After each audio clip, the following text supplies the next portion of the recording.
Existe vida após a morte? O que nós aprendemos quando perdemos as pessoas que nós amamos? Como superar a perda de alguém precioso na nossa vida? O que fazer diante da morte? Bem, muitos dizem que a gente dá jeito para quase tudo na vida, menos a morte. Infelizmente, a morte é uma certeza para todos nós. O fato é, quem pode nos ajudar a responder essas perguntas nesse episódio? Para isso, nós convidamos nosso amigo e pastor Marconi. Essa introdução é um pouco pesada, mas seja muito bem-vindo, meu amigo. Não, imagina a responsabilidade que você colocou sobre mim para responder todos. O legal é que, claro, que o Arraia está falando, né? No livro, que é o que a gente vai acabar falando sobre esse assunto, e até está aqui também, na introdução eu falo sobre isso, né? O tema, que é a morte, um tema tão antigo quanto a vida, né? E que esse fenômeno, quem vai explicar? Não, e eu falei no próprio livro, longe de mim querer explicar, né, a morte, mas poder falar que existe algo que é maior que a morte, né? Que venceu a morte. Claro. Então é isso que a gente tenta trazer através do livro e através da palavra de Deus, que a gente vai tentar aqui, de alguma maneira, ajudar, né? Trazer esse tema que é tão difícil, né? Nem todo mundo tá à vontade para falar sobre esse assunto. Mas, com certeza, nós perdemos pessoas que nós amamos. Sim. E, à medida que os dias vão passando, isso vai se tornando mais frequente. E, às vezes, lidar com a perda é muito difícil. É muito complicado. Assim... Eu sempre digo que são situações e emoções, experiências que só sabe quem passa. Não tem como a gente descrever teoricamente aqui, a partir de ter lido em diversos livros, ter feito um estudo profundo. Você nunca vai chegar a ter noção dessas experiências se você não passou. A mesma coisa de você ter um filho, de você casar. Você não vai conseguir transmitir essa emoção, essa experiência, se você nunca passou por ela. Você pode ter todo o conhecimento, mas a emoção de viver aquilo. Então, e perder alguém, e viver tão próximo da morte como a gente vive, porque, na verdade, a gente está vivo a qualquer momento. A vida é um sopro, né? Exatamente. Então, por isso que é tão complicado, muitas vezes, tratar sobre esse assunto sem você ter vivido uma experiência. E a gente, assim, quando a gente vai assim, fazendo uma avaliação da nossa vida, que é o que o livro, né? Vamos lá, trata. Então você está lançando, é recente o lançamento. Vem aí. Uau! Gente, sinceramente, essa capa tá muito bonita. Não sei se dá de ver bem bacana aí no A galera fala que parece de filme. Olha só. E parece mesmo. Muito bonita. A vida após a morte. E aqui, como superar alguém que amamos. A perda de alguém que amamos. É verdade.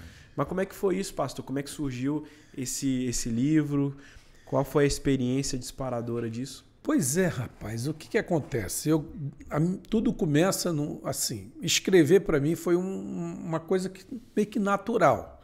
Quando eu digo natural é porque quando você não entende nada, quando você é só uma criança e você deixa de jogar bola para ficar escrevendo, tem alguma coisa errada, né? E aí você vindo de uma família como eu vim, de todo mundo joga bola, né? Todo mundo ama futebol. Tem jogador profissional na família? Tem alguns jogadores profissionais na minha família. E... Inclusive um deles até eu conheci, o Arthur Cabral, atacante.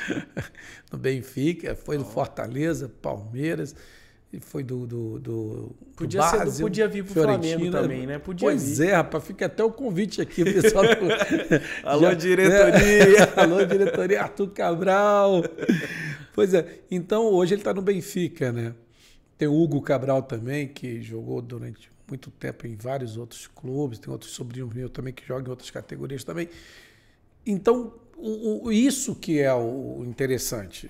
Você deixar de jogar bola para poder ficar escrevendo. Então, algo assim que, cara, você fala, tem alguma coisa aí. Então, quando criança, escrevia.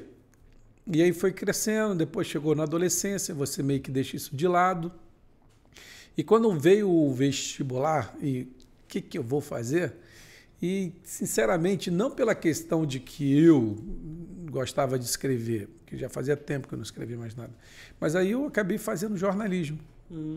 E jornalismo, de qualquer maneira, você vai ter que escrever, né? Então, passei um bom tempo escrevendo, porque eu trabalhei em TV durante muito tempo, fiz muita reportagem. Então, cada reportagem era um texto, era criar uma história. Mesmo que fosse uma história real, mas você precisar criar todo o contexto, né? Roteirizar, ter tudo aqui, todos os personagens, né? O fato em si, e você poder reportar tudo isso. Era uma forma de escrever. Só que, assim, não era ainda uma realização de um sonho, de um desejo que estava dentro de você. Até que depois que eu tenho um encontro maravilhoso com Jesus Cristo, né? E aí eu achei interessante, Rayan, porque não sei você que está em casa, mas depois que você tem uma experiência com Cristo, aflora em você alguns dons que você nem... Como é que pode? Mas como é que eu posso fazer isso? E renasceu no meu coração o desejo de novo de escrever. Então, a partir do momento que eu tive um encontro com Cristo, eu senti a necessidade. Foi quando começou o Orkut já tinha, aí vim eu chegando no Facebook, eu nem lembro de que ano o Facebook direito, mas o Facebook passou a fazer muito parte da minha vida, e aí, no tempo que a galera ainda lia um texto ainda nas redes sociais, né? nas redes sociais, que hoje parece que ninguém tem mais tempo para isso. Rápido. Hoje um tweet ali de poucas palavras. Poucas palavras, mas no tempo que as pessoas ainda liam, e eu achava super legal, eu escrevia, blogs. Eu ia escrevendo assim, contos, reflexões,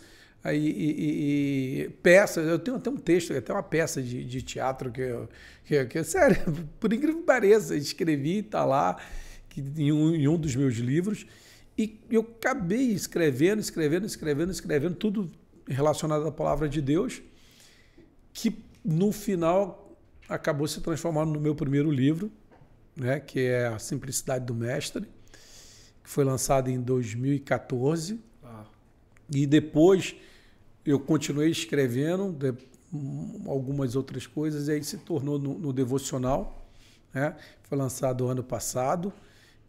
Mas só que o livro dos livros é o que estava guardado desde o princípio, porque no dia que eu me converto, isso em 2006, que eu tenho uma experiência com Jesus Cristo, ali começa uma nova história, porque eu até digo assim, eu tenho até dificuldade de lembrar do passado, porque eu me considero realmente nascido naquele dia, em 2006, quando eu tive uma experiência. Aí é um novo marco, literalmente. Um novo começo de tudo na minha vida. Então, só que aí esse livro estava pendente. Nos outros livros eu até pontuava alguma coisa sobre o meu testemunho, sobre como é que foi, mas a história do livro estava há 18 anos para ser escrito. Então eu venho tentando escrever esse livro durante muito tempo, e até que quando foi uns 3, 4 anos atrás, eu comecei a escrever esse livro.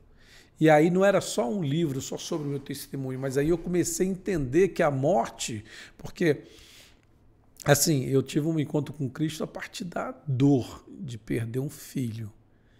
E assim, perder não. Um amigo disse assim, quem sabe onde está, não perde, né? Meu filho está com Jesus Cristo. Muito bom, é verdade. Então, assim, essa experiência foi muito forte. Então, o que acontece?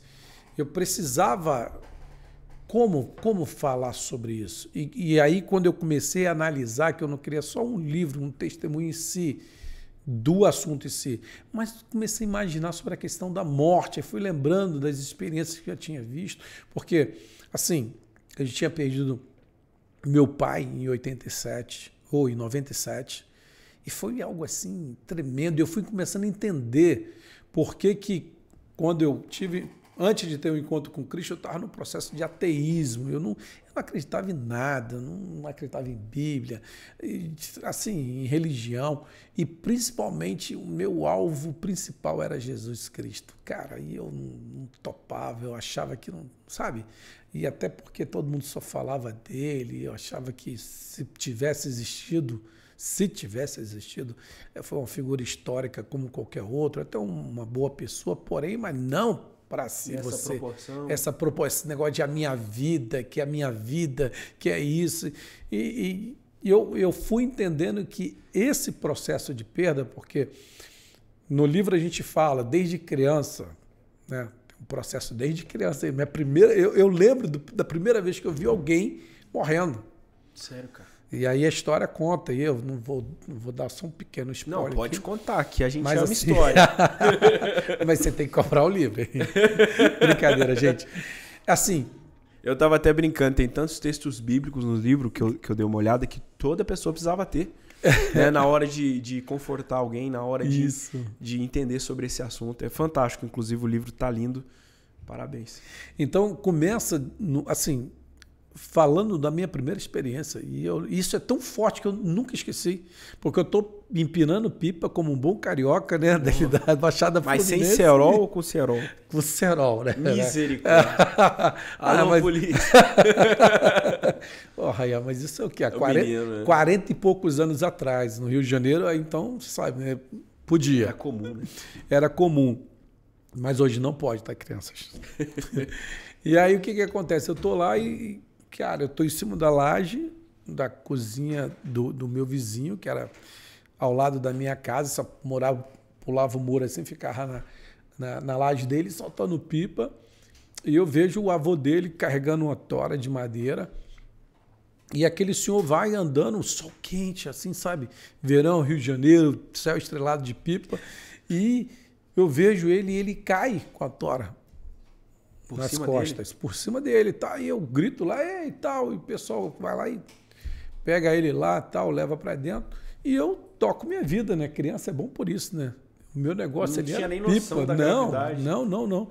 De boa, e tô lá. No outro dia eu soube que aquele senhor tinha morrido. Naquele acidente ali. Naquela situação. Ele já era uma certa idade, né? Então, quer dizer, cara, e aí eu considero como o dia que a morte entrou na minha vida. Que aí começou aquele questionamento. Peraí, para uma criança... É muito difícil de entender. Tudo é alegria, tudo é festa. Então, aí, quando eu penso em escrever meu livro, eu começo a identificar esse processo. Foi a morte desse homem. Aí depois eu vou numa festa de crianças... Rio de Janeiro, Baixada Fluminense, né, tal, uma festa de criança, aniversário. Eu até brinco, eu digo que antigamente ia todo mundo para casa do aniversariante, né? Convidado ou não convidado, você sabe como é que é, né? Periferia é periferia, maravilha. Então você ia todo mundo para casa dele, e a gente estava lá, final da festa, tô saindo daqui a pouco, um homem conversa com dois caras numa esquina, o cara derruba o outro, puxa uma arma e mata o cara na nossa frente. Meu Deus do céu. Então, aí, de novo, morte. E aí eu lembro que eu fiquei assim, boa noite sem dormir direito, até preocupado, a gente viu, e aí, o que vai acontecer? E criança, imagina aí, 7, 8 anos, você vendo aquilo ali. E eu lembro que eu fiquei assim, bem triste, né, naquele dia e tal. Mas aí, de novo, né? Você acordar de manhã, pipa terapia. Você não lembra mais de nada. Criança é bom.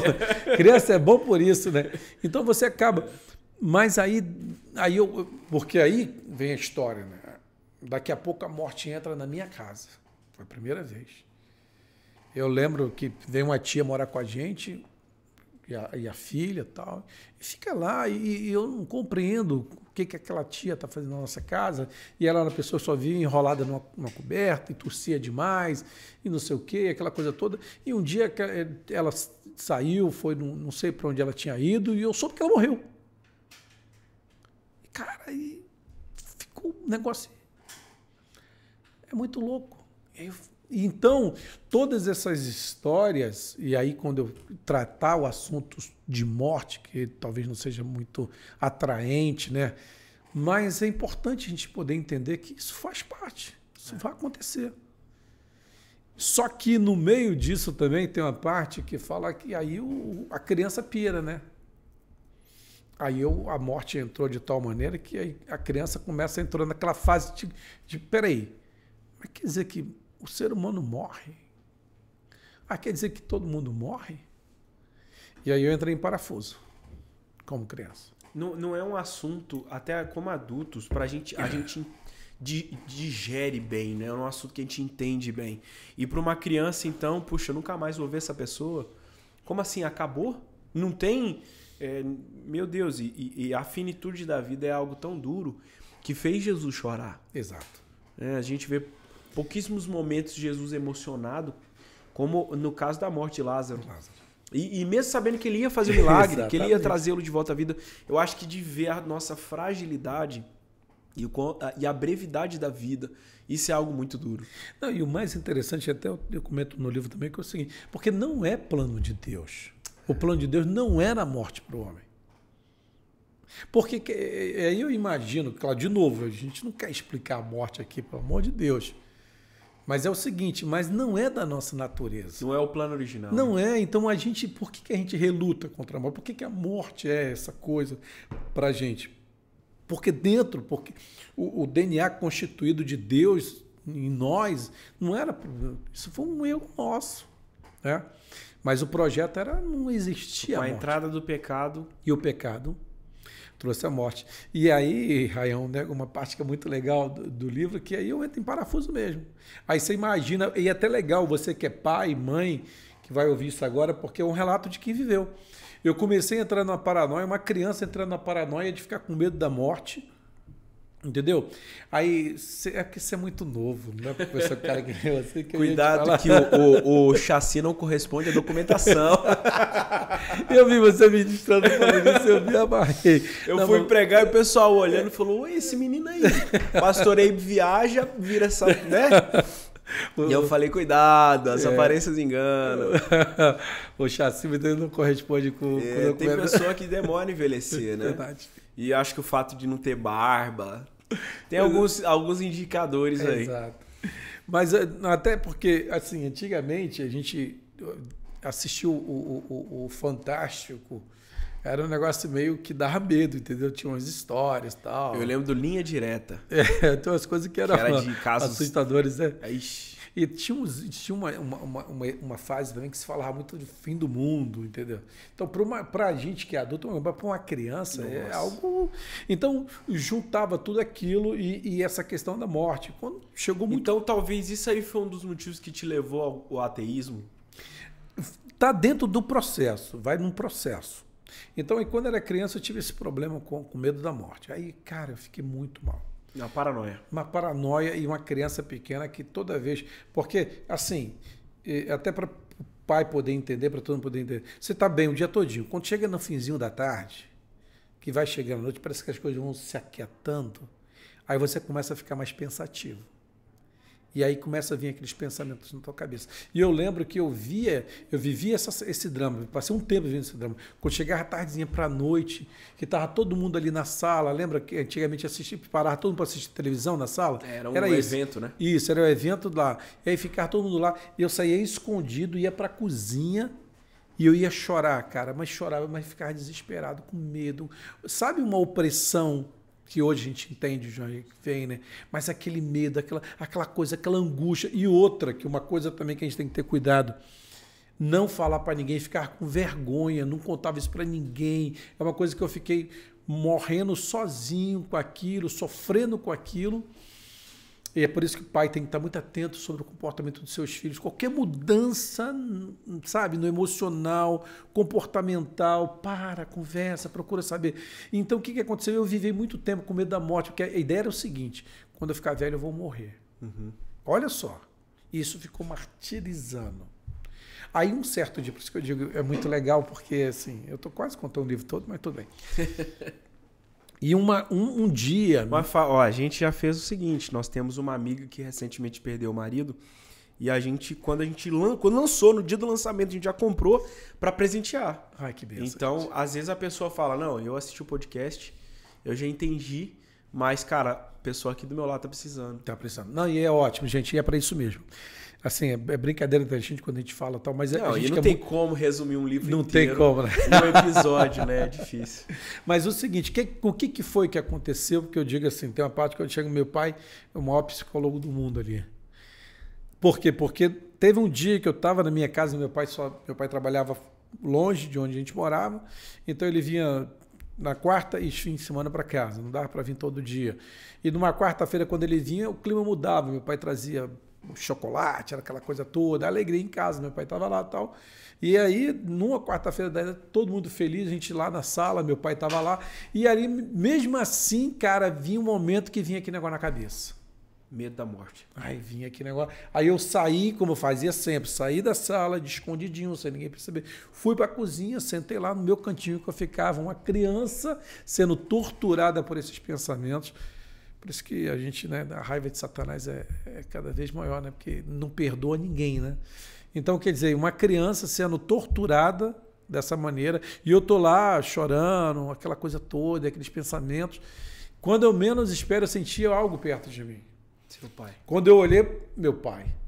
E eu nunca percebeu. imaginei que meu pai com ausentes todo. Quando eu cheguei, meu pai falou, cara, o que tá vendo com você?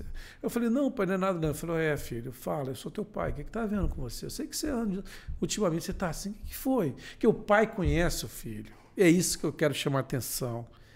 Nós temos que ficar atentos demais sobre como é que tá os nossos filhos. Qualquer pontinho de diferença no comportamento, na atitude, no humor dele, entendeu? Gente, e tem um caso, muitos casos agora, Rainha, até abrir um parênteses, os nossos jovens estão muito trancados dentro dos seus quartos, o celular, gente, assim, tem ocupado espaços que não são normais e naturais, e aí tem criado uma geração em conflito consigo mesmo, entendeu?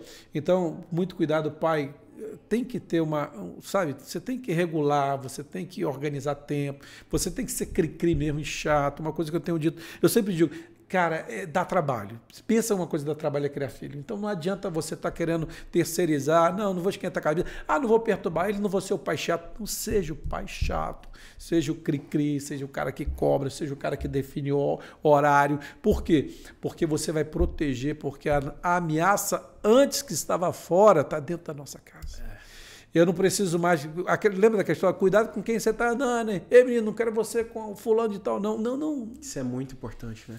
Hoje eles nem saem de casa, hoje eles estão sendo bombardeados. E se a gente olhar para a história da humanidade, Deus cria um lugar, um paraíso perfeito, incrível, com todas as maravilhas, um lugar que ele é presente, que ele faz visitas constantes e a serpente dá um jeito de entrar ali. Então imagina no mundo de hoje, com internet, televisão, cara, com a velocidade que a informação chega nas pessoas, com a quantidade de adoecimento psicológico, emocional que a gente vê, a juventude, os adolescentes, as famílias, cara, com tanta coisa acontecendo, né, não seria tão improvável assim a serpente aparecer, né? De todas as maneiras. Se você ver o que eu estou contando sobre essa experiência que eu tive, isso é 40 e poucos anos atrás. E você imagina o que antigamente eu falei, né? O que fazia medo eu assistia eram alguns filmes, um telejornal, quando tinham assuntos assim que davam medo. Você imagina hoje que você tem acesso a tudo, todas as informações.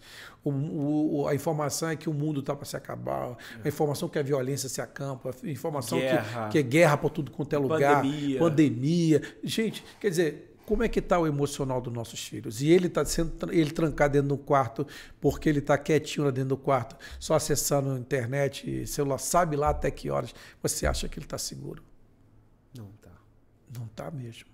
Então, por isso que aí, quando eu digo, meu pai, ele viu uma situação, ele viu uma mudança de comportamento. E naquele momento, quando ele chegou para mim e disse, filho, eu sei que você não está normal, o que está acontecendo?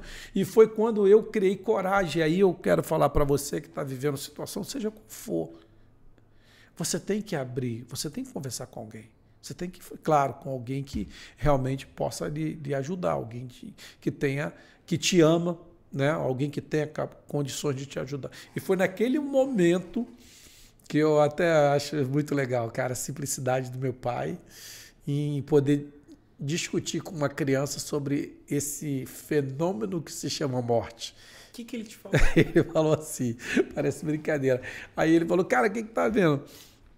Aí eu falei, não, pai, é porque eu... Não, você... Por que você está triste, rapaz? Eu falei, pai, sabe de uma coisa? Aí ele falou, fala. Aí eu falei, cara, quando eu ficar velho eu vou morrer, cara, eu tô com medo. Aí o papai falou, cara, ele sorriu, né? Porque uma criança, falei isso pra você, uma criança com 7, 8 anos, cara, uma crise existencial de quando ficar velho. E aí eu lembro que meu pai coçou a cabeça e, cara, Por mais que a gente ainda não tinha tido um encontro com Cristo e não fazia parte da nossa vida, realmente, meus pais nunca tiveram religião nenhuma, mas eu vi ali o amor de Deus. E hoje eu interpreto como, poxa, a sabedoria de Deus, a misericórdia do Senhor trouxe as palavras certas para o meu pai. Meu pai olhou assim, coçou a cabeça e disse, mas filho, cara, eu vou morrer, sua mãe vai morrer, seus irmãos vão morrer, seus parentes todos vão morrer, seus amigos vão morrer. Você vai querer ficar aqui? Só você aqui? Ah, rapaz, Ryan, cara, imediatamente, não teve porém, não teve depois. Eu pensei na hora assim, eu olhei para ele assim, eu falei, aí o medo de ficar sozinho. Meu Deus do céu. Eu vou ficar aqui, sozinho. Eu falei, não, pai, não, fechou. Não, me leva. Não, quero ficar sozinho, não, tá certo. Cara, aí só trocou o medo, né? Não. Brincadeira. Mas foi assim a cura. Foi libertador, sabe? Alguma coisa. Tirou daquele estado mental. Tirou. Pum. Assim, cara, virou uma chave mesmo.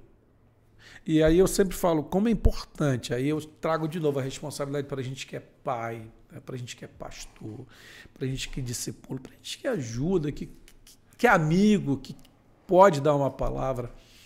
É você tentar trazer, né, principalmente para uma criança, trazer para ele, conversar sobre assuntos que parecem difíceis. Por isso que o livro trata sobre morte, para que esse tema não seja um tema que, não fala sobre isso, não podemos...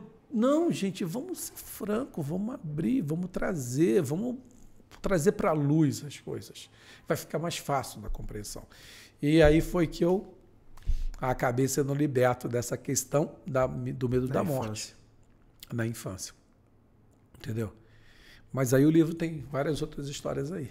Caramba, mano. Caramba. E é engraçado que muitas coisas, muitas crises que nós temos na infância, muitas vezes estão ligadas ao nosso chamado. Muitas vezes estão ligadas à nossa missão de vida. Né? Às vezes nas áreas que a gente vai ajudar outras pessoas. Então, perguntas que às vezes nós nos fazemos enquanto crianças acabam se tornando um norteador para a escolha da profissão, às vezes para a maneira como nós vamos servir as pessoas. Então, muitas pessoas menosprezam as experiências das crianças. Não, é só um menino, é só é muito novo. Coisa de criança. Coisa de criança. Mas nós vemos ao redor da palavra, né, dentro da palavra, vários profetas e homens de Deus e heróis, personagens poderosos que tiveram experiências profundas na infância. Visão, sonhos, profecias, entendimento do que Deus, para o que Deus os criou. Samuel, Chamado Salomão. A gente vê diversos... Davi era quase uma criança, né?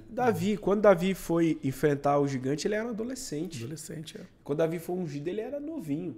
Então, ungido rei. E a gente vê muitos salmos que Davi escreveu. Ele escreveu na tenra idade, novinho. Então, e tantos outros que a gente vê nas escrituras. Moisés, por exemplo, a experiência que ele teve na infância dele foi fundamental para o homem que ele se tornou, o libertador que ele se tornou, a escola que ele experimentou, a maneira como ele foi liberto. Então a gente vê Jesus, por exemplo, com 12 anos, impressionando a todos. Então, às vezes nós como mais velhos, às vezes a gente menospreza as crises, os pensamentos, as preocupações. E assim, seu pai foi muito sábio, né? Que numa linguagem simples, ele te ajudou a enxergar um panorama mais amplo. Exatamente. Você estava tava assim, tudo delimitado demais, muito hiper focado naquela questão. Exato. Ele falou, filho, olha em volta. Isso é um fenômeno que vai acontecer, não tem jeito. Mas, e aí? Né? Então, cara, que legal isso. E é tão importante esse tempo, esse diálogo dentro das famílias, que é uma coisa que hoje a gente tem cada vez menos. É verdade. Hoje as pessoas trabalham muito, tanto o pai quanto a mãe. Quando chega em casa, tem uma série de distrações, série de coisas para fazer, às vezes cansaço. E a importância de sentar, de perceber o filho, de olhar. Peraí, o que está acontecendo? Filho, você está meio preocupado? Tá chorando por quê? Então, essa sensibilidade, isso é lindo. E outra coisa, o tema é tão assim, profundo, que o prefácio é de uma psicóloga. Eu busquei uma psicóloga, é a Andrea Bergamini, ela é daqui da nossa igreja também, é discípula da minha esposa, da Leude, uma líder nossa. E eu pedi para ela poder ler o livro e falei, olha, cara, porque eu precisava de uma opinião de um profissional para que as pessoas pudessem já entender direitinho, ver que é algo que é para somar com a nossa vida, né? Então, e aí começa, Rayan, também um outro processo. Aí vem as perdas, né? Aí tem essa situação. Aí mais à frente eu tenho a perda de um tio que amava muito, o cara super gente fina, de uma hora para outra também. E eu de novo fui cara, sabe o que é que você, o cara tá internado, vai precisar fazer uma cirurgia, aí precisa de sangue. Quem é que pode doar? Eu falei, eu posso. Eu sou doador já. Aí já tinha uma certa idade já, né? Já tinha os 18 anos. Eu posso. Aí, beleza. Aí você vai lá de manhã doar o sangue pro cara. Quando chega lá, eu vim doar sangue fulano. Aí a moça, não, mas eu não preciso de sangue, não. Não, precisa me avisar, eu tô vindo. Não, porque ele já morreu. Meu Deus. Eu falei, como é que é? Não, mas ele morreu. Cara, sabe? Pancada, né? Que pancada. E ainda eu fui o cara que tive que chegar e comunicar toda a família, porque tá todo mundo em casa achando que tá tudo normal. Ninguém tinha sido avisado. Não. É que não era tão rápido como não, hoje, não né? era, não tinha. Eu me lembro até hoje que eu tive que ir para um orelhão. Olha aí, nem sabe, a galera tá ouvindo aí. O orelhão para ligar, né, para o filho dele, para comunicar, cara. Eu comuniquei pelo telefone, quer dizer. E aqui de novo aquela história, cara, super gente fina, cara, tiozão assim, sabe? Aquele cara que é o tio novo assim, Sim. que cola com você, que é irmão da tua mãe, e você, cara, é como se fosse teu irmão também. É uma coisa muito próxima de quem você ama demais, que é sua mãe, e é irmão dela. É um negócio muito legal. E quando ele é novo assim, então, cara, foi algo também muito forte também, sabe? Aí o que acontece? Aí mais pra frente, meu avô, rapaz, pai da minha mãe, já tô morando em outro lugar, e o cara saiu pra pegar a aposentadoria dele, foi no ônibus, quando voltou morto. Passou mal? O que Dentro foi? do ônibus. Nossa.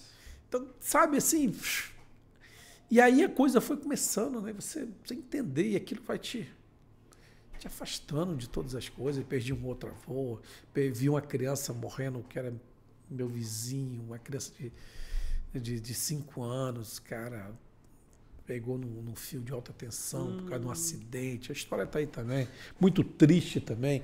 É até uma história também de alerta também. A mãe saiu correndo por causa de um acidente e foi lá na esquina. Descuidou, né? o filho. Aí o filho saiu atrás, ela lá, curiosidade para ver as coisas, tal, acidente, bateu no poste, caiu o poste. Quando ficou de bobeira, a criança foi, pegou, o poste rompeu, né? O fio de alta tensão, tu imagina, né? Na hora. E a dor foi de saber que o marido estava trabalhando e eu via o quanto é que ele amava aquele filho. Jesus. E eu ficava imaginando, cara, esse cara quando chegar, velho.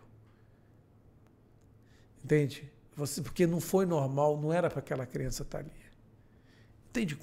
Aí a morte muito mostrando trágico. suas facetas, sabe? Quer dizer, não basta ser velho, não basta ser doente. Qualquer um, ele vai tragar, ele vai levar. E aí o que acontece?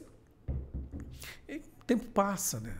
E as coisas vão acontecendo. E quando em 97, aí eu tive uma experiência muito dolorosa também. Meu pai. Aí, Rayan, foi assim... Quem viveu sabe o que eu estou falando, assim. Perder um pai, assim, cara, é tipo assim, na minha cabeça. Cara, e agora? E se tudo der errado?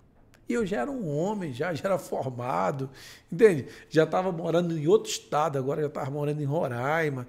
Já trabalhava, já era repórter, entendeu? Tinha uma vida já organizada. Mas sabe aquela sensação, cara, sim, se tudo der errado, eu vou para onde? Acabou meu pai, velho.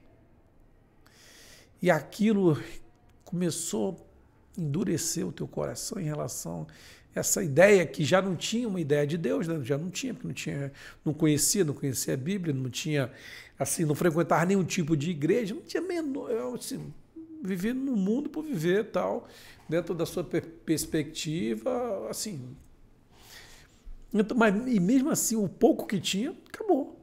Cara, não tem pai, não tem nada. Aí começou um vazio dessa falta, dessa possibilidade de dizer assim, cara, você não tem mais ninguém por você. Ah, tem irmão, tem mãe, mas, cara, mas a figura do pai, cara... É uma base, né?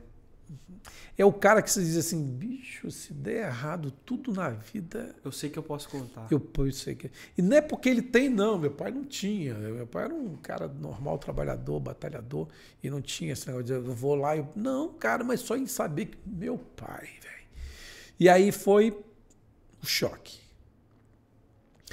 E a coisa... E isso está no livro, várias histórias e tal, e isso foi me afastando.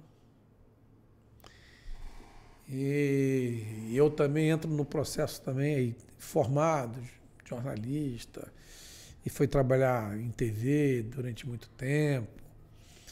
E eu lembro que a gente vai estudando, eu sempre digo assim, você que é jornalista, você é obrigado a conhecer tanta coisa, assim, falar de tantos assuntos, não é que você conhece, você fala de tantos assuntos que você começa a ter a falsa ideia de que você sabe muito, né?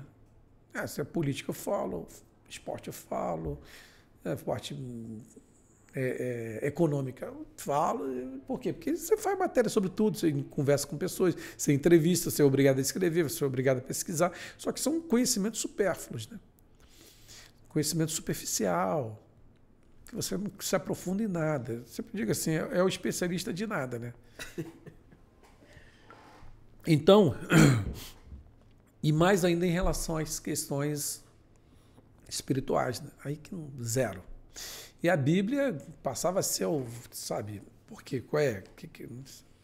Isso aqui não tem nada a ver, isso não tem nada pra gente. Isso aqui, aí o pouco conhecimento que você tinha da história da religião no mundo, né? Quando você vai lá, faz ensino médio, tá? Que é a questão da Inquisição.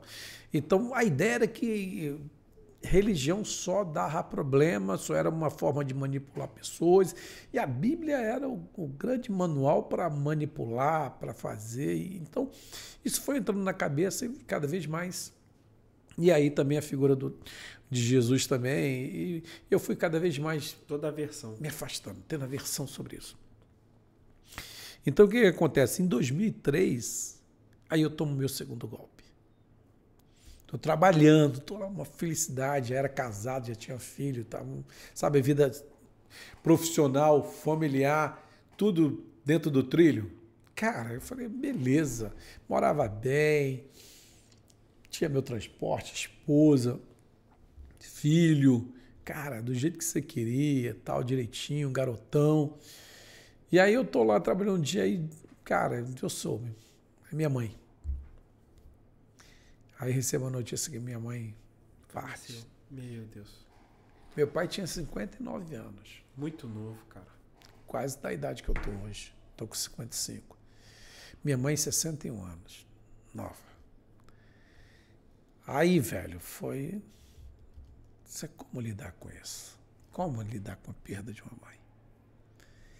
Aí eu lembro que eu tive que viajar às pressas para o Rio de Janeiro, que ela estava no Rio. E aí, rapaz, você tem que chegar e vivenciar e ver aquela pessoa que você... Sabe, mãe é mãe, né, velho? Nossa. E eu confesso que eu vivi uma experiência muito forte. Eu até falo no livro também, de ver minha mãe num caixão. E como me despedir, eu não queria ver, eu não queria. Eu fumava, bebia naquela época. Eu falei, não. Aí fiquei fumando cigarro atrás do outro. E se preparando para enterrar, já estava até no cemitério. Isso dia 2 de novembro de 2003. E aí eu, rapaz, e agora, cara? O que eu faço? Até que o irmão meu chegou para mim e disse, cara, vai lá olhar. E eu falei, não, eu não quero ter essa imagem da minha mãe, eu quero ter a imagem da minha mãe e tal, aquela história, né? Mas alguma coisa assim, sabe? Não, você tem que ir, cara. Aí meu irmão, vai lá, você vai ver que tá tranquilo e tal. Aí eu fui. Quando eu entro naquela sala... Você vivenciar o luto, né? Entrei naquela sala. Quando eu vou entrando, cara, chorando, cara. Aquele momento, velho. Meu Deus. Ali deitado. Mas aí eu vi uma coisa. Eu acho que o título dessa parte do livro, dessa história, é até a face com a morte. Eu fiquei face a face com a minha mãe, olhando para ela. Mas eu vi um leve sorriso. No semblante. E eu senti que era um conforto, assim, sabe? Você olhando para sua mãe aparecer. E aí depois, claro, na época eu não sabia, não tinha noção do que era. Mas minha irmã, que já era cristã evangélica, minha irmã orava pela família toda. Uhum. E ela orou pela minha mãe. E fazia uma semana que minha mãe tinha se batizado. Meu Deus! Depois que eu vim entender o mistério de tudo aquilo. Mas assim, cara, eu saí daquela situação... Então sua mãe se converteu no final da vida. Isso. Depois de muito tempo da minha irmã orar por ela. E aí, cara, eu saí assim, sabe? Eu olhei assim, vi aquilo ali, ela, aquele sorriso. Tipo assim, descansou. Você viu que estava descansada, porque ela tinha muito enferma, tinha muita doença, as coisas todas, e ela estava descansada. Minha mãe estava muito debilitada, mesmo para a idade que ela tinha. A última vez que eu fui viajar, ela estava bem... Ela foi ainda em Roraima, ela conheceu meu filho, tudo, minha mãe. Tem até uma história que eu conto um pouco dela também, como é que foi, que aconteceu tudo isso. Então, quer dizer, e aí apaziguou meu coração. Mas em contrapartida, mais frio, mais distante ainda dessa história de Deus, dessa história de Jesus Cristo. E aí eu comecei a usar uma frase que acho que foi a pior frase que eu disse na minha vida. Comecei a dizer que eu não precisava de Jesus. As pessoas que se aproximavam de você vinham sempre falando de Jesus, né? Essa coisa de crente, né? Crente chato, né? Tempo todo, cara, tu precisa de Deus, você tá distante. Desse jeito a vida não vai dar certo. E graças a Deus os crentes chatos, né? Porque se não são eles, como é que vai saber de Jesus? Como virão, né? Porque hoje também tem uma categoria de crente também super... Não é nem agente secreto, né? É super ninjas, agente, né? Secreto. É ninja. Ninguém sabe, ninguém conhece, né? E isso também é um perigo, né? Até porque depois que eu tenho um encontro com Cristo... Você vê, jornalista, né, encontro com Cristo. E depois eu vim descobrir que tinha muita gente que era do jornalismo, gente que trabalhava no meio, e todo mundo cristão evangélico. E nunca falaram. Eu cobrei de alguém, eu falei, cara, uma amiga minha fez faculdade comigo. Olha, fez faculdade comigo. A gente foi para Roraima, ela foi também. E ela lá casou com um amigo nosso também. Os dois eram cristãos evangélicos. Eu ia, de vez em quando, visitar a casa deles. Amigo mesmo, sabe? E nunca. Nunca nem comentaram. Eu falei para ela. Você só foi descobrir depois que você depois que eu me converti. Quer dizer, mas claro, ela é uma benção. Eu te amo, Xi. Mas para você ver o cuidado que a gente tem que ter com... Às vezes falta um pouquinho dessa ousadia de falar, cara... Aquela coisa de achar que vai incomodar? Não, vai incomodar, então não vou... Não, gente, você tem que... Agora, claro que hoje em dia as pessoas estão mais à vontade mesmo, né? Antigamente era até uma coisa assim meio taxada. Você dizia que era crente, né? Era rotulado. Tinha um estigma, né? Tinha um estigma, verdade. Mas hoje não, graças a Deus, né? Não, cara, eu sou cristão evangélico, sim, amo Jesus Cristo. Até porque também, outra coisa positiva das mídias sociais, dá para todo mundo se escancarar, né? Quem é crente, quem não é crente mesmo. Então, quer dizer, isso também aí me afastou mais ainda. E aí, como a gente vinha falar de Jesus para mim, então eu já ficava, não, cara, aí sabe uma coisa? Aí a prepotência, né, de você não precisa. Olha a minha vida, né? A vida tá toda direitinho, né? Tudo no trilho, um bom casamento, um filho maravilhoso, moro bem, trabalho bem, tô bem, tudo tá bem. Mas nem sempre, né? Quem pode garantir o futuro na sua vida? Então essa coisa de não querer saber de Jesus, essa prepotência, essas experiências vividas, esse vazio que depois eu vim entender que era essa questão da orfandade, né? De você ter pai, você também não tem mãe, você não tem ninguém mais, você não tem nada. Você está vazio, você está sozinho. Porque uma coisa, só para a gente poder entender o seguinte, gente, porque que muitas vezes o cara tem dinheiro, o cara tem uma família feliz, o cara tem, mas tem um vazio. Porque a gente precisa de alguém que cuide da gente. Sabia? Você precisa de alguém que você, cara, eu posso contar. Na hora que não tiver, eu tenho com quem contar, eu tenho a quem recorrer. Isso é tão determinante para a nossa vida. Então, esse vazio, muitas vezes, é de você saber, cara, tá, eu tenho tudo, tal, mas não tenho nada. A gente viveu na pandemia o quê? O cara tava bonzinho. Uhum. O cara tava inteiro. De repente. De repente, quem? Fulano, cara, o cara foi... Como é que pode? Então, quer dizer, isso torna o ser humano, por mais que você tenha, você é frágil. Por mais que você tenha, qual é a segurança que a gente vai estar vivo amanhã? Zero. Qual é a segurança que a gente vai estar vivo daqui a pouco? Então, essa insegurança é isso. É quem pode? Quem pode?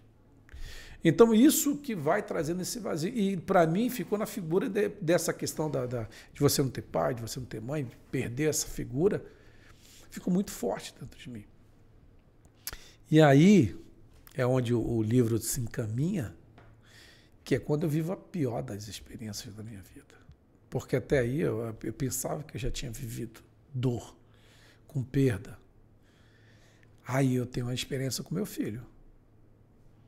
E aí em 2006... Porque até então era meio natural. É. Porque os pais são mais velhos, o tio é mais velho, pessoas da rua, pessoas que não são tão próximas assim. Mas não é natural um pai perder um filho, né? Não.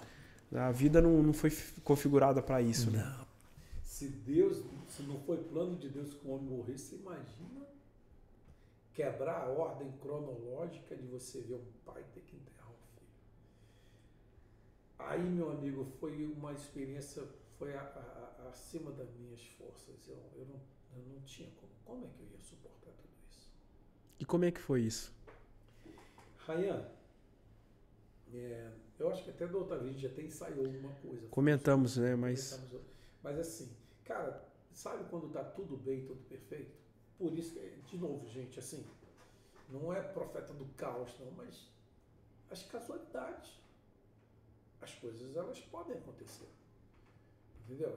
E você está preparado, ninguém está preparado. Como é que você pode estar preparado para uma coisa como essa?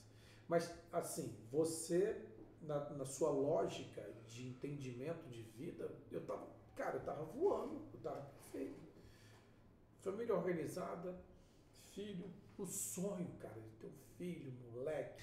E no caso, ele era seu primeiro filho? Meu primeiro filho. Eu tinha uma filha, a Brigitte, né? Mas já era grandona, mas do meu casamento com a Leude, né? É o meu primeiro filho, Pedro, um garoto. E assim, quem é pai sabe. Filho, o cara que é homem, o cara quer ter um garotão, né?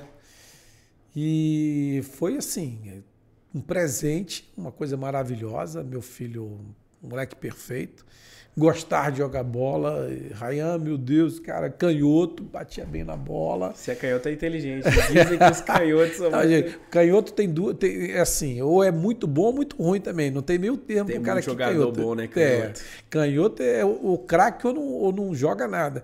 E ali, cara, imagina o sonho. Meu filho, maravilhoso, 4 anos. E é uma assim, fase gostosa, né? Que já fala, já interage. Tudo. Parceiro, brincalhão. E você, seu sonho, né? Realizado. Já pensava, sonhava com ele jogando futebol. Porque eu pensava assim, por mais que eu não saiba jogar bola, mas a família sabe, né? Então esse moleque... Tá na veia. Tá na veia desse moleque. E aí ele tinha, assim... E eu ficava sonhando, esse moleque vai jogar no Real Madrid, não sei o quê, aquela coisa toda, no Flamengo... Mas aí, de novo, a morte atravessa a minha vida, né? E atravessa de uma forma muito cruel. E aí a coisa vem de uma maneira... você, de uma hora para outra, ele não é que ele adoece. Ele começa a ter um problema de, sabe, uma febre que não para. E uma febrezinha, e vai lá, e vai cá. mas como criança naquela idade, podia ser uma garganta, podia ser qualquer coisa, leva pro pediatra, tal, passa remedinho normal para febre, essas coisas todas, olha a garganta, não tem, tal, mas bota isso aqui, tal, leva para casa e não melhora, vai para o hospital. O hospital, a gente passa 5 dias nesse hospital internado com ele, e faz exame, faz isso, faz aquilo, fizeram todo tipo de exame, até de meningite para ver o que era, e nada resolvia, e não dava nada, mas a febre diagnosticava. Não diagnosticava, e a febre também não parava. E, cara, assim... Praticamente uma semana com febre. Sabe, uma semana internado, fora o que tinha antes. Tal. Mas assim, ele normal, não estava debilitado, estava caído, não, estava brincando, estou na boa, fazendo as coisas de uma criança da idade dele, mas. E até que a gente vamos levar para o nível maior e vamos fazer uma ressonância magnética, né? Para saber se é alguma coisa na cabeça, alguma coisa, sei lá. Tá. E a gente vai fazer esse exame praticamente porque tem que saber o que está acontecendo, né? E a gente não tinha noção, até então para a gente é normal, febre que em algum momento vai passar, de alguma maneira vai. E a gente vai para fazer esse exame de ressonância, e esse exame de ressonância magnética precisa a criança ficar parada, né? O ser humano, cara, fazer é um exame, né? Que você tem que ficar paradinho lá, muito não pode se mexer, é difícil, né? E aí, claro, uma criança precisa ser sedada, né? Porque uma criança não vai ficar daquele jeito, né? E sedaram ele, e na sedação, pronto. Aí ele não resistiu à sedação? Ele teve o que chama ele teve uma reação anafilática. Que é tipo uma alergia, né? Sei lá, o que foi que houve. Nossa, cara. E aí ele entrou em coma. Ele entrou em coma, não. Ele teve 2 paradas cardíacas, e dessas 2 paradas cardíacas ele entrou em coma. E aí, sabe o que mais dói? É porque ele estava com a gente antes de fazer o exame, estava no nosso, brincando, normal. E aí leva o meu filho para lá, e quando ele passa pela gente, ele passa numa maca, entubado, em coma, e foi direto para a UTI. Ryan, assim, a gente já pensa, eu sou experiente com dor, com tudo isso, mas, cara... Ninguém está preparado, né? Não tem. Não há uma preparação para isso. E naquele momento ali, cara, a gente foi para a UTI, levou ele para um hospital infantil, eu cheguei naquele hospital, e eu não entendia direito, porque qual é a mesma ideia assim, da ignorância, a gente não sabe, não é linguagem médica, mas eu sabia que um coma você pode sair a qualquer momento. Então, é reversível, né? A minha expectativa é o seguinte, não, o cara está em coma, mas daqui a pouco ele pode sair, é normal, tá? A qualquer momento pode sair. Só que, quando eu cheguei lá e a parafernália de instrumento, de equipamento em cima dele, e o tanto de médico, e o jeito que as pessoas estavam, aquilo começou a me deixar um pouco preocupado. E daqui a pouco passou um tempo e os médicos chegaram e disseram, olha, é bom vocês irem embora, ele vai ficar aqui por um tempo. E eu falei para ele, sai, vamos. E porque a gente era acostumado a ficar internado com ele, não queria nunca nos afastar dos nossos filhos. Ele nunca viajou para lugar nenhum, a gente tinha um cuidado excessivo, sabe? Assim, um negócio. E o que acontece? E aí o médico veio falar comigo. E ele falou assim, ó, eu perguntei para ele, não, doutor, na boa, o que está acontecendo? Meu filho, e aí, o que houve? Como é que está? E aí ele fala para mim, ele fala, olha, teu filho só tem 30% de chance de viver. Assim, claro, o cara é profissional, ele tem que trazer a verdade para você. Aí, cadê chão? E cadê futuro? Cadê tudo? E assim, cadê meu pai? Cadê minha mãe? Quem pode fazer? O que posso fazer? E dali eu comecei a viver. Eu falei, não, cara, tá acabando o meu mundo. Era tudo que eu tinha. Até o meu relacionamento com a Leude não era tão 100%. Era uma complicação. Sem Deus, família mesmo. Sem Deus, a família... assim, o importante para mim era meu filho. Para você ter uma noção de alguma coisa. O primeiro lugar na minha vida não era nem minha vida, era a dele. você ter uma noção. Aquela história, não, meu filho, cara, isso aqui é a coisa mais importante da minha vida. Depois que a gente tem uma maturidade, conhece a Deus, entende, né, os valores e as etapas, né, a sequência correta de amar, e você vai entendendo. Mas era isso, e era o normal para mim. Então, assim, foi muita loucura durante esse período. Então, eu entrei em desespero. E nesse desespero, à tarde, meu filho estava internado, ficou lá em coma, e o desespero bateu na gente, mas a gente tinha que ir embora. O médico falou, não, vocês não podem ficar aqui, vocês não ajudam em nada a ficar aqui. E na UTI não tem acompanhante. E não tem como acompanhante na UTI, não tem como você ficar, você não vai ficar aqui lá de fora, vocês podem ir embora. E vocês precisam descansar. Porque o cara sabia que a batalha era longa, né? Que a situação era difícil. E eu volto para casa, e a Leude vai para casa da família dela, depois volta lá para casa, eu fico na minha casa. E ali, cara, começa o maior conflito da minha vida. Eu lembro que eu estava na grama, minha casa tinha uma grama, onde eu tinha uma travezinha, que eu jogar bola com meu filho. Eu estou naquela grama lá fumando e pensando, tentando arranjar um jeito. Como é que eu resolvo isso? Porque o cara sem Deus, ele acha que ele pode resolver todas as coisas. E ainda ficava me cobrando onde foi que eu falhei. Porque eu tinha uma ideia assim, de, cara, eu vou organizar tudo para eu não ter surpresa em nada. Só que, na verdade, o que acontece? Você não está no controle. Você não pode prever tudo. Né? Você não está no controle de nada. Por isso que é muito importante entender isso. Gente, nós não estamos no controle de nada. Engano nosso. Aí eu pensei, cara, se for dinheiro a gente dá um jeito. Conhecimento eu tinha, porque eu trabalhei na TV Roraima, lá era TV Globo, então todo mundo conhecia. O pessoal da prefeitura entrou em contato, Marconi, influência, né? Tinham, de certa forma. Os jornalistas, amigos que eram assessores diretamente de prefeitura, de governo, pessoal do governo, prefeitura, se disponibilizaram. Cara, a gente transfere para onde você quiser, a gente manda essa criança para onde for. Porque vazou, né? Você é um pouco conhecido na cidade, todo mundo queria. Ah, não, filho do Marconi e tal, não sei o quê, o rapaz do repórter, do jornalista, não sei o quê e tal. E aí, mas só que nada podia, porque ele não podia sair dali. A situação dele era tão grave que não podia ser removido. Então, eu fiquei na situação, quer dizer, nada que eu possa fazer pode mudar esse quadro. Impotência, né? Total. Impotência total. Então é por isso que a gente... Aí veio toda a dor, de novo. Aí tudo, um filme, de novo a morte, de novo ela entrando na minha vida, de novo tentando. E aí foi quando eu tô naquela grama andando para lá e para cá.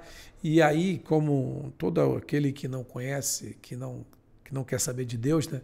E quando se vê num aperto, é que nem dizem, não existe ateu quando o avião está caindo, né? Difícil, né? Difícil. E aí você vai fazer o quê? Vou tentar... Não tem saída. Não tem saída. Eu vou para onde? Eu vou recorrer para o alto. Vou falar com esse Deus aí que todo mundo fala que existe. E eu tentei uma conversa com esse Deus Todo-Poderoso. Aquela velha história, se você existe, né? Se você existe... Aí, cara, de novo, foi se você existe... Cura meu filho, né? Poxa, tira meu filho dessa situação.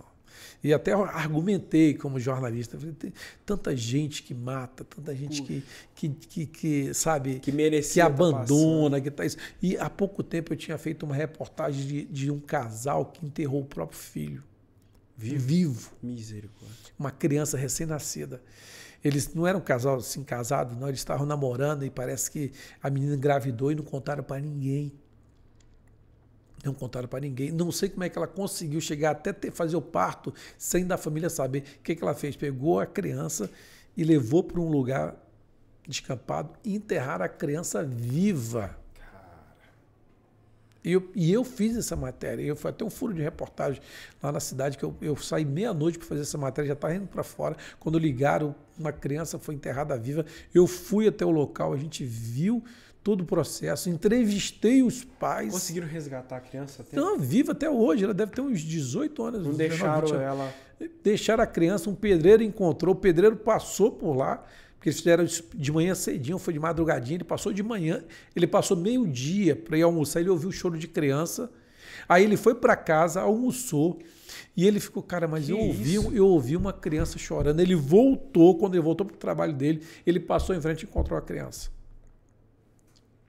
Interessante, né? E resgatou. A criança aguentou todo esse tempo. Aguentou esse tempo todo, só picadinha de formiga.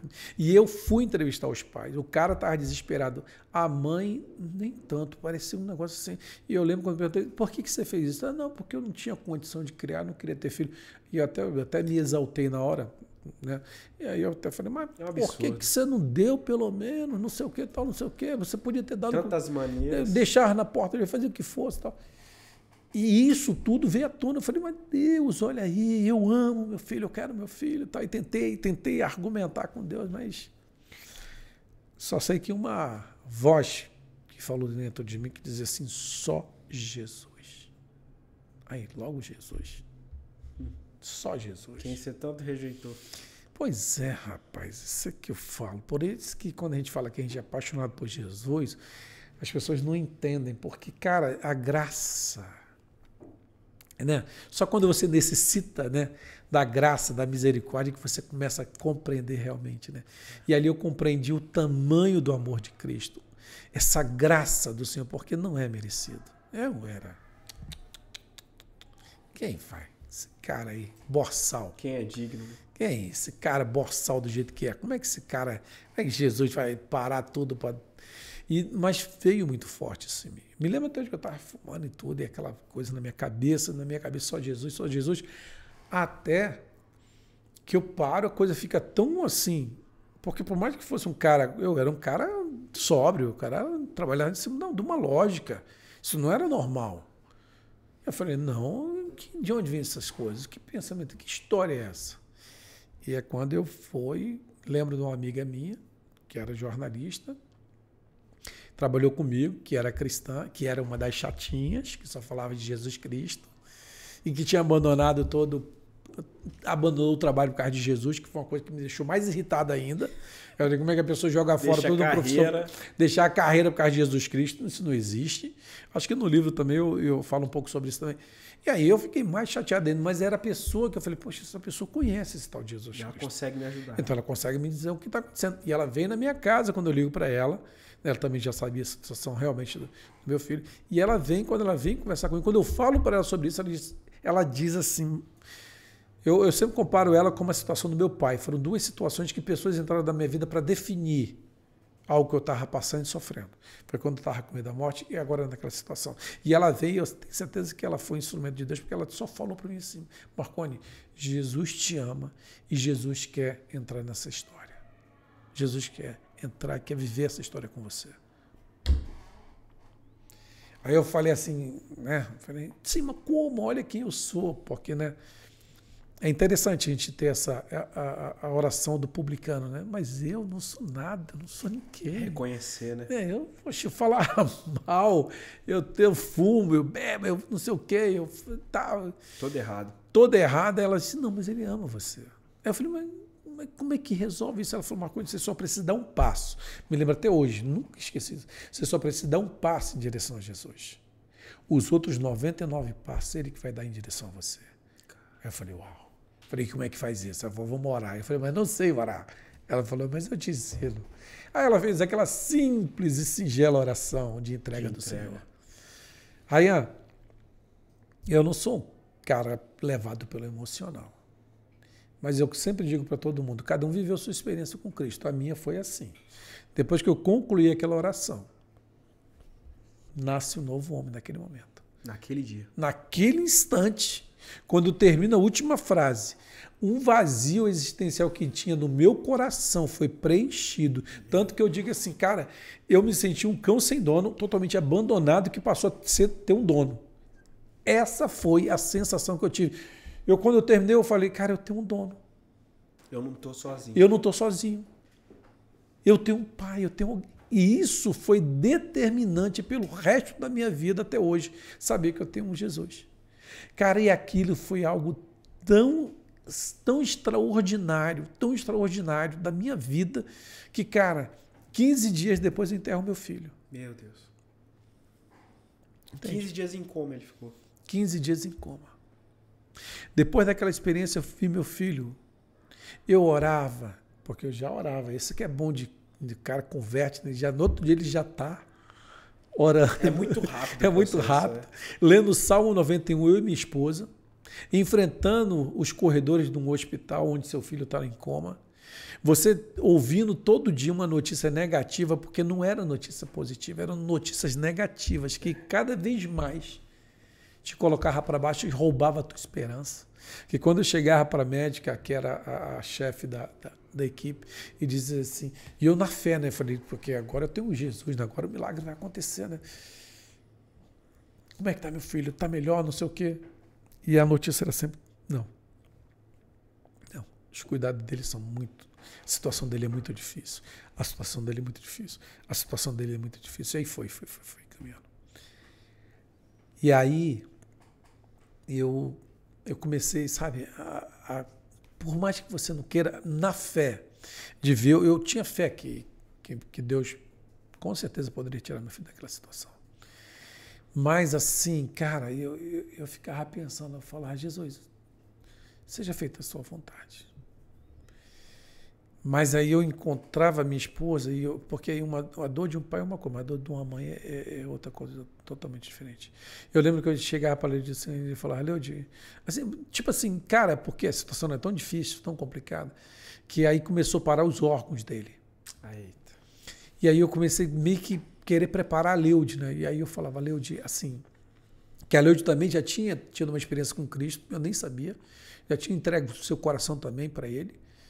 E, cara, assim, mas eu falei para ela, falei, cara, eu ficava preocupado, eu falava, olha, assim, vamos orar para Deus fazer a vontade dele, né? Que você sabe, né? Porque eu também tinha conversado com uma psicóloga da igreja, do hospital, que falou para mim, pois, ela me levou numa sala, tinha uma criança vegetando, e ela chegou para mim e disse, ó, pai, é o seguinte, só para o senhor poder entender, caso o seu filho possa retornar, há uma possibilidade. Aí mostrou uma criança vegetando, deitada numa cama, não via, não falava, não enxerga, sabe, assim, totalmente contrária à imagem do filho perfeito. Que você tinha que até uns dias atrás. Até uns dias atrás. E eu pensei muito no meu coração, eu falei, não quero, meu filho eu quero perfeito, eu não quero meu filho desse jeito. Eu não quero meu filho só por ter a presença física dele, para não querer sofrer a ausência. E aí eu fui com a Leudi, começar a falar com a Leudi, assim, vamos orar, porque a Leudi só dizia assim, não, eu vou sair daqui com meu filho no colo. Eu só saio daqui com meu filho no colo. Eu vou sair com meu filho no colo. E aí o cara ficava assim, não era uma questão só de fé. Eu sei que Jesus poderia tirar. Mas aí eu ficava, e agora? O que eu faço? Mas até que um dia, quando estava perto dos 15 dias, a Leudi conversou comigo quando a gente ia visitar, no caminho para visitar nosso filho. Ela olhou para mim e falou, Marconi, eu falei, o que foi? Hoje eu orei, hoje eu entreguei meu filho na mão do Senhor para que seja feita a vontade dele. Ryan, naquele dia a gente entrou naquele hospital, à noite, o hospital estava escuro. Os corredores que eram tudo claro, cheio de gente passando, estava vazio. E vieram uns funcionários do hospital, enfermeiros, técnicos de enfermagem, essas coisas todas, passaram pela gente e não falaram com a gente. E eles conheciam a gente. E eu achei meio estranho tudo. Quando eu chego na entrada da UTI, que eu olho pela janelinha de vidro que tinha, que dava para ver a cama do meu filho, eu olho e não vejo meu filho na cama. E assim, cara... Aí não deixam a gente entrar, levam a gente para outra sala, me aparece uma outra médica. E aquela médica olha para a gente e diz que tinha acabado tudo. Que ele tinha morrido. Assim, a dor de você... No mesmo dia que a Leide falou, entreguei nas mãos de Deus. Exatamente. E aí eu, meio aquela dor, o desespero, porque não era só eu sofrer. Era ver uma mãe sofrer. E você não poder sofrer 100%, porque você tem que... Alguém tem que estar de pé. Alguém tem que se manter de pé. Alguém tem que ser forte. Alguém tem que ser forte. E ali foi, cara, assim, algo muito forte, muito profundo. Então, o que acontece? Lidar com tudo isso sem Jesus Cristo é algo assim bem complicado. E a gente, como já tinha tido uma experiência com Cristo, a gente viveu uma experiência como essa e a gente saiu porque o amor do Senhor é maior do que a morte. É aquilo que eu sempre digo, Jesus venceu a morte e vence a morte até hoje. Porque só Jesus é capaz de te manter de pé no meio de qualquer situação, qualquer tribulação. E ele manteve de pé. Por isso que muita gente assim diz assim, mas qual era o milagre? E por que não veio o milagre? Mas o milagre aconteceu. Porque o verdadeiro milagre é a garantia da vida eterna com Cristo. Uma criança de 4 anos, passagem já está garantida para a eternidade com o Pai. Mas e você? Descrente. Então, descrente, lascado, perdido, distante, direcionando por... irredutível, exatamente. Prepotente. Como é que vai? Então, quer dizer, o milagre já tinha acontecido. O milagre éramos nós, conhecemos o Senhor. Então, aquilo foi tão forte, a experiência com Jesus foi tão profunda, essa presença dele na minha vida, essa paternidade que foi, sabe, restaurada 1000 vezes mais do que aquela que eu vivia, foi maior do que qualquer coisa. Então eu enterrei meu filho, eu chorei, eu sofri, sofremos, mas a certeza de Jesus estar na nossa vida foi o determinante. Por isso que esse livro é para falar sobre isso. Ele é maior do que a morte. Não que ele vai te livrar muitas vezes da situação, mas ele vai estar contigo. E aí onde é que está a situação? É por isso que eu sempre digo assim, o milagre é saber andar com Cristo. Quando o Senhor diz, eu sou o único e suficiente para você. Você suporta viver com isso? E eu naquele dia eu disse sim. Eu suporto viver sem pai, eu suporto viver sem mãe, eu suporto viver sem filho. Por amor a ti. E nunca botei culpa, nunca culpei a Deus, nunca fui rebelde, nunca me entristeci, não, nunca, em momento algum, nos piores momentos de dor, de saudade, de tudo, eu sempre amei Jesus, eu sempre entendi tudo dentro do propósito do Senhor e vi o Senhor restaurando a minha vida, restaurando a vida da minha esposa. A Leude, a gente tem até um livro dela que a gente está concluindo, que é a visão dela disso tudo. E a Leude... Temos que trazer ela aqui, inclusive, para falar. É difícil. Ela veio cumprir um milagre de Deus. Mas o que Deus fez na nossa vida a partir daí? Porque, como eu sempre digo, quando eu ministro sobre isso, eu sempre digo para as pessoas, isso não é uma história triste. Não, claro que é triste, mas não é. Na sua essência, é sobre o amor, é sobre a eternidade.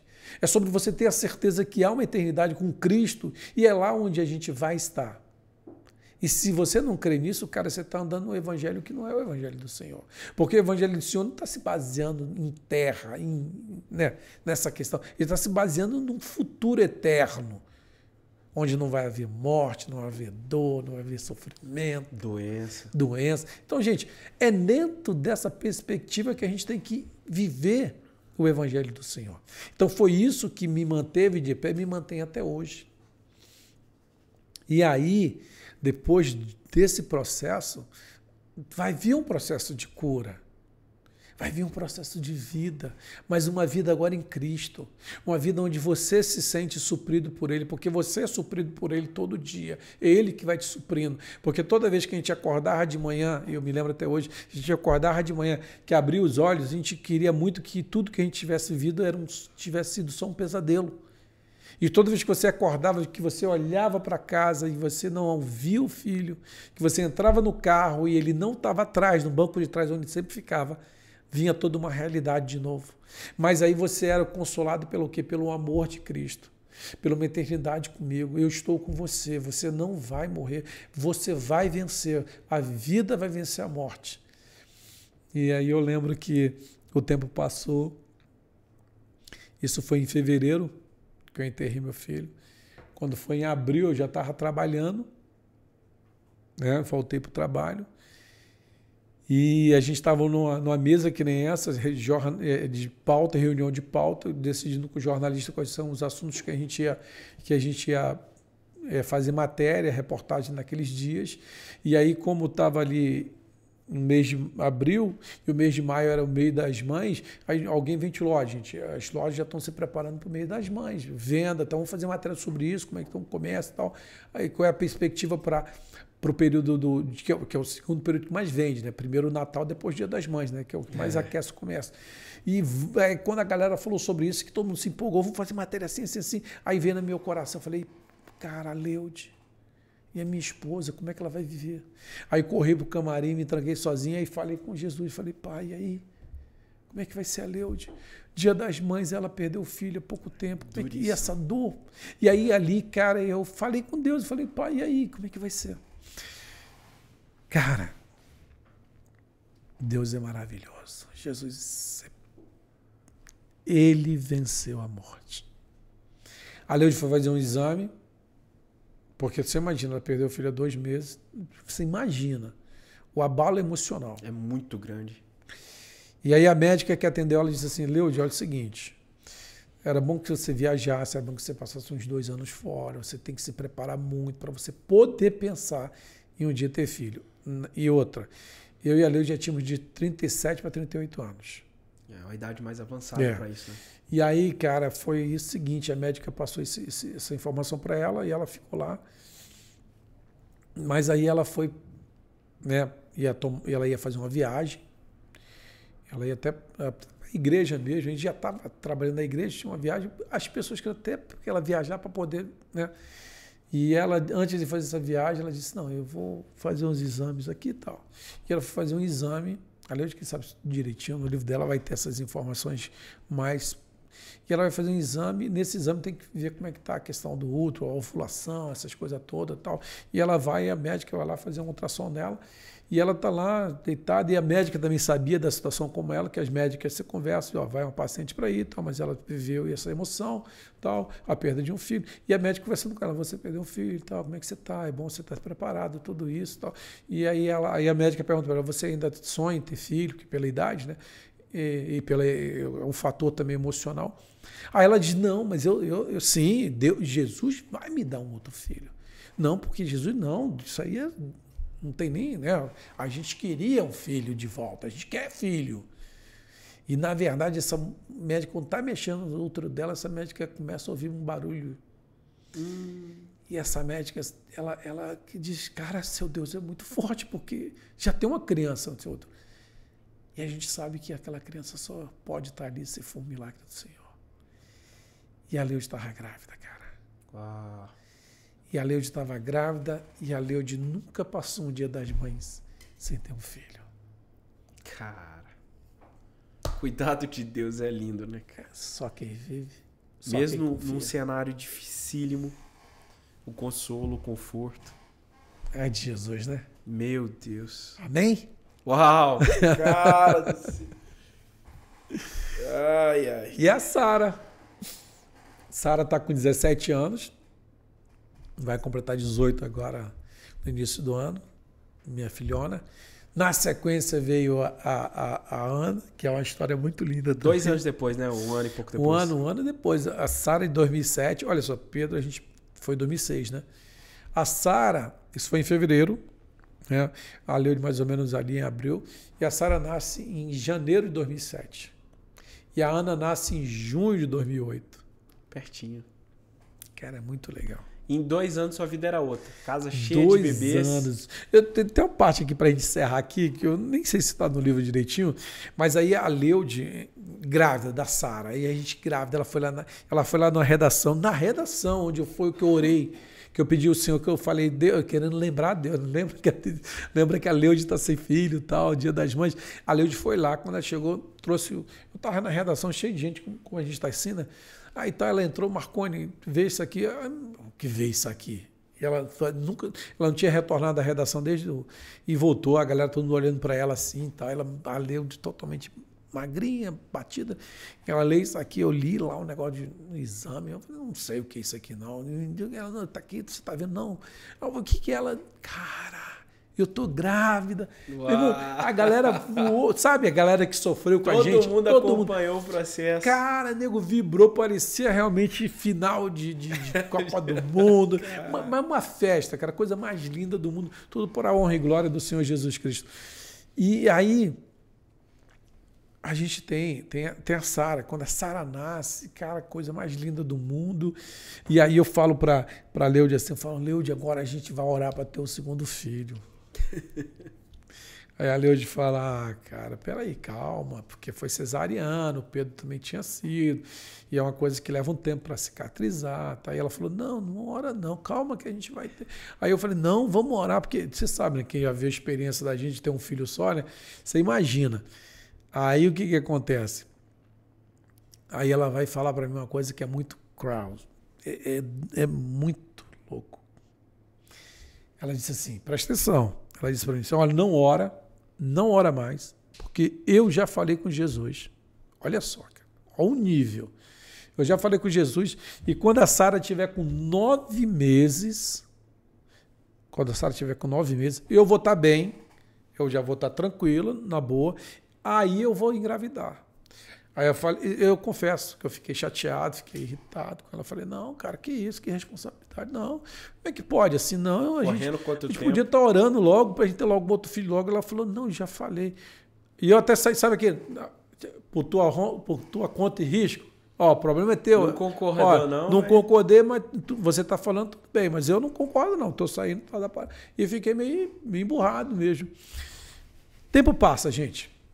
Passa, a vida volta ao seu normal, Sara crescendo, linda, maravilhosa.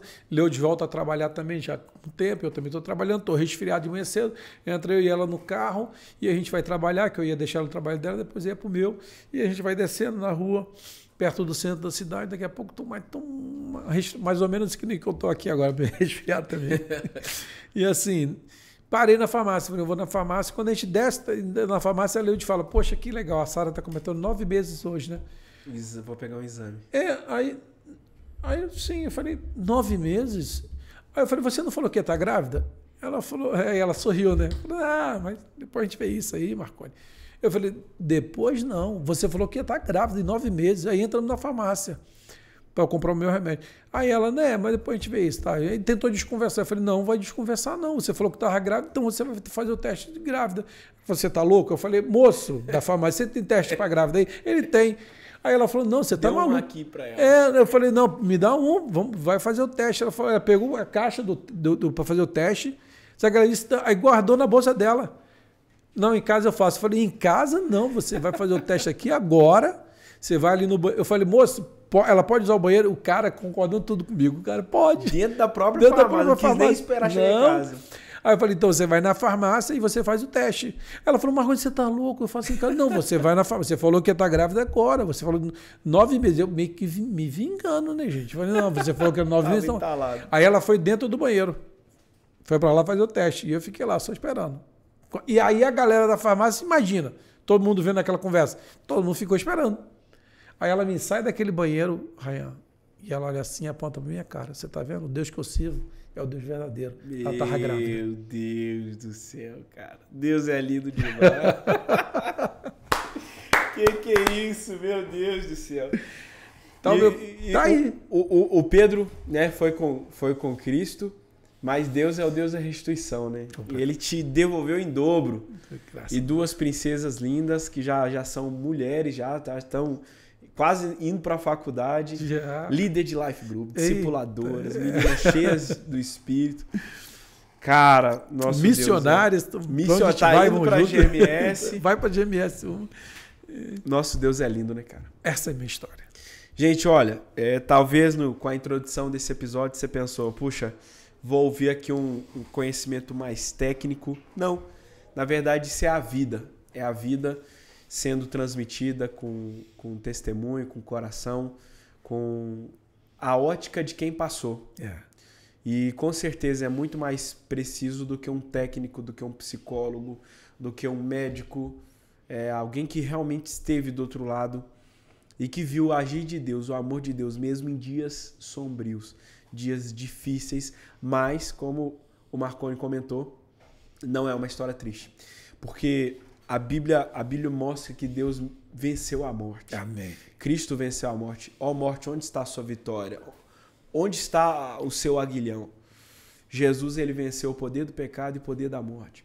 E ele é capaz de trazer vida onde havia luto, onde havia dor, onde havia pranto, onde havia tristeza. Nos trazer de volta a viver uma vida abençoada, plena. E agora você não só tem filhas incríveis, um casamento poderoso, vários filhos espirituais, Verdade. filhos e filhas. E esse testemunho, e esse livro, e essa história pode mudar muitas e muitas vidas. E eu creio que já está acontecendo. Apesar de ser recente o lançamento desse livro, eu quero te convidar a acessar o site da nossa editora, o site da nossa... inclusive, está lá disponível. Vamos colocar aqui, nós vamos fixar aqui nos comentários e na descrição desse vídeo para você acessar o link. Lá você pode adquirir esse livro. Ele chega direto na sua casa. Lembrando que todos os recursos que são gerenciados pela Paz Editora, pela Paz Bookstore, eles são destinados a tanto abençoar a vida dos autores, como também fazer missões. Então você pode ser abençoado e abençoar a obra missionária. Então entra aí, acessa o link, já garante seu livro e com certeza, pastorzão, seu testemunho vai inspirar e motivar, fortalecer muitas pessoas. E esse é o nosso Deus. Esse Amém. Deus é lindo. Cara, que prazer estar aqui com você. Uau, episódio super emocionante. E obrigado por ficar aqui com a gente.